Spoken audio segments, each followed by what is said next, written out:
ఒకడు బయటకు వచ్చి దిగేటప్పటికి that is main reason for TDP victory. Yes. మూడోది ఒక చిన్న పిచ్చి కేసులో చంద్రబాబు నాయుడు గారిని 52 రోజులు జైల్లో పెట్టడం. ఆ మూడింటితోనే అయిపోయింది. TDP one more than 120+ seats.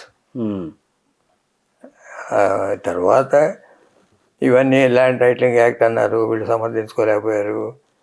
లేకపోతే జనసేన గెలిచారు, లేకపోతే బీజేపీ గెలిచింది, ఎలక్షనీరింగ్ చేసుకోగలిచారు. దాంతో ఇంకో 30-40 సీట్లు యాడ్ అయినాయి.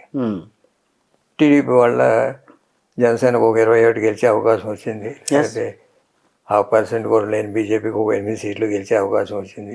అవన్నీ యాడ్ అయినాయి. అవును.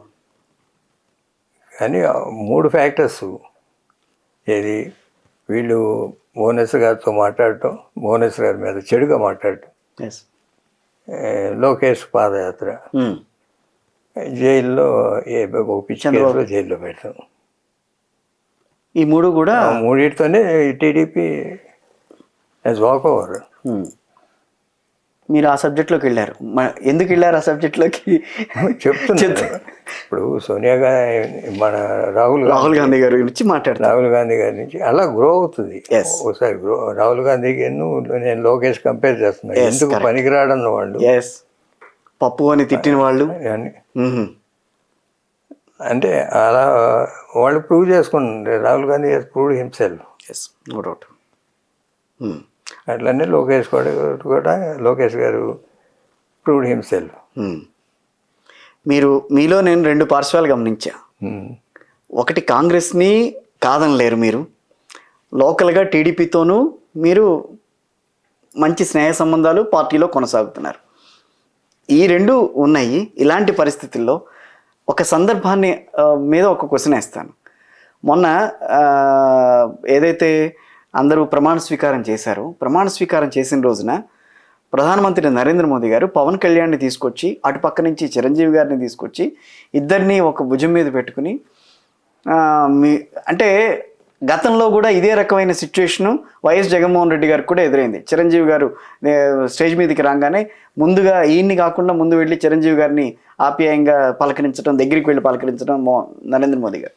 సో ఈ సిచ్యువేషను ఇది దీన్ని రెండింటిని బేరీజ్ వేసుకుంటే మీకు ఎటువంటి అభిప్రాయం కల్పిస్తుంది అక్కడ ఆ విషయంలో? అంటే తెలుగుదేశం పార్టీ స్థాపించింది, తెలుగుదేశం పార్టీ గవర్నమెంట్ని ఫామ్ చేసింది with the help of Janasena and BJP, okay. But అక్కడికి వచ్చిన తర్వాత మళ్ళీ జనసేనని పైకి తీసుకొచ్చే ప్రయత్నం అటు మోదీ గారు చేస్తున్నారు. ఇది రాజకీయంగా భావించాలా, వాళ్ళకి చిరంజీవి ఫ్యామిలీతో ఉన్న ఇంటిమసీని దాన్ని ఆ రకంగా చూడాలా? 2 ఉంటాయి. రండి, నేను క్వశ్చన్ చెప్పా, నేను ఆన్సర్ ఇచ్చాను మీకు. నేను మళ్ళీ మీరు ఇబ్బంది పడతారు. 2 ఉంటాయి. ఒకటి నిజమేనా అంటే ఉంటాయి. రెండోది 2029 హూ నోస్. 2029 ఎలక్షన్ అనేది ఎవరితో ఉంటారు, అలయన్స్ పార్ట్నర్స్ కలకాలం కలిసి ఉంటారనేది ఏం లేదు. ఓకే. 2019లో టీడీపీ వెంట విత్ కాంగ్రెస్. ఈ 2024 వచ్చేటప్పుడు టీడీపీ వెంట విత్ బీజేపీ. 14లో బీజేపీ. రేపు 24-9లో ఏం జరుగుతుంది అనేది వాళ్ళు ఎవరు చెప్తారు? ఎవరు చెప్పలేరు. కాకపోతే ఇక్కడ మీరు అడిగిన దాంట్లో 2 ఏంటంటే, మామూలుగా 2 రీజనల్ పార్టీస్ బలంగా ఉన్న చోట ఇంకో 3వ రీజనల్ పార్టీ కానీ నేషనల్ పార్టీ కానీ ఇండివిజువల్గా వచ్చే ఛాన్స్ లేదు. ఈ 2 రీజనల్ పార్టీస్ బలంగా ఉన్నాయి. అంటే ఆంధ్రప్రదేశ్లో 2 బలంగా ఉన్నాయి, టీడీపీ, వైఎస్ఆర్సీపీ. ఆ 2 మధ్యలోనే పోటీ, ఎవరున్నా వాళ్ళతో జాయిన్ అవ్వాలి. కరెక్టే. అట్లానే నేషనల్ పాలిటిక్స్లో ఈ పర్టికులర్ 24 ఎలక్షన్స్లోనే 2 పార్టీల సిద్ధాంతమే తప్ప థర్డ్ పార్టీగా ఉన్న వాళ్ళందరూ వ్యానిష్ అయిపోయారు. Driving towards 2 party system Indian politics. ఏ రీజనల్ పార్టీ అయినా వాళ్ళతో అవ్వాల్సిందే, ఐదర్ బీజేపీ ఆర్ కాంగ్రెస్. కరెక్టే.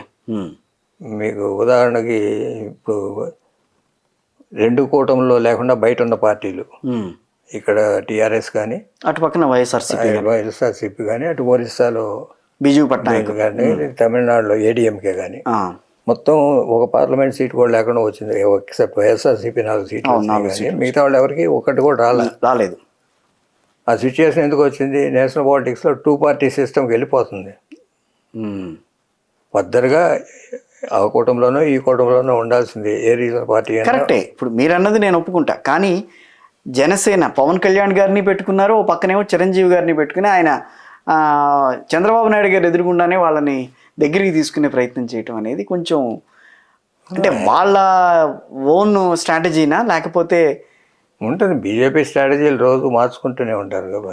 అది కొంచెం ఇబ్బంది కలిగించే పరిణామం కాదు చంద్రబాబు నాయుడు గారు లాంటి వాళ్ళకి, అంత రాజకీయ అనుభవం ఉన్న వాళ్ళని ఉంటుంది కదా.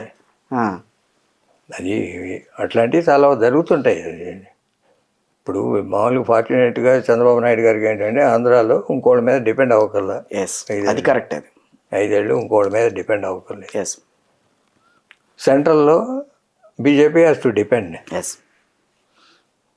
నితీష్ కుమార్ లాగా రేపు రేపు ప్రత్యేక హోదా ఇవ్వాల్సిందే మన రాష్ట్రానికి కూడా అని అంటే తప్పదేమో పరిస్థితి బీజేపీకి. ఓకే, అందువల్ల మనకు రాష్ట్రానికి కావాల్సిన నిధుల వరకు తీసుకోవటమే పెట్టుకున్నారు తప్ప ఆయన వేరే యాంగిల్ పెట్టుకోలేదు. ఆయన ఏమన్నారు, ఢిల్లీ వెళ్ళి ఫస్ట్ మాట చెప్పింది, నేను ఎన్డీఏ అలయన్స్లో కంటెస్ట్ చేశాను, ఎన్డీఏ అలయన్స్తోనే ఉంటాను. అవును, కంటెస్ట్ చేశాం కాబట్టి ఉంటాను. ఇంకో మాట మాట్లాడలేదు కదా, నేను అది కావాలి ఇది కావాలని నేను ఎన్డీఏలో కంటెస్ట్ చేశాను, ఎన్డీఏలో ఉంటాం. అంటే అది స్టేట్స్మన్షిప్. అందుకే మామూలుగా అటు ఇటు మాట్లాడే ఆయన మాట్లాడారని కాదు కదా నేను అనేది. సో వాళ్ళిద్దరిని కూడా వాళ్ళు ఏమన్నా వాళ్ళు వెళ్ళిపోతే వెళ్ళిపోవచ్చు, చెప్పలేము. Cannot say. ఎస్, ప్రధాని సాక్షాత్తు దేశ ప్రధాని ఒక పక్కన ఒకళ్ళతో అలయన్స్ పెట్టుకుని మరో పక్కన వీళ్ళిద్దరిని కూడా ఆ రోజున ఆలింగనం చేసుకోవటం కానీ వాళ్ళని దగ్గర తీసుకోవటం కానీ అది కొంచెం చూసే వాళ్ళకి కొంచెం ఒక రకమైన అనుమానం క్రియేట్ చేస్తూ ఉంటుంది. టీడీపీ క్యాడర్లోనే కొంచెం అనుమానం ఉంటుంది.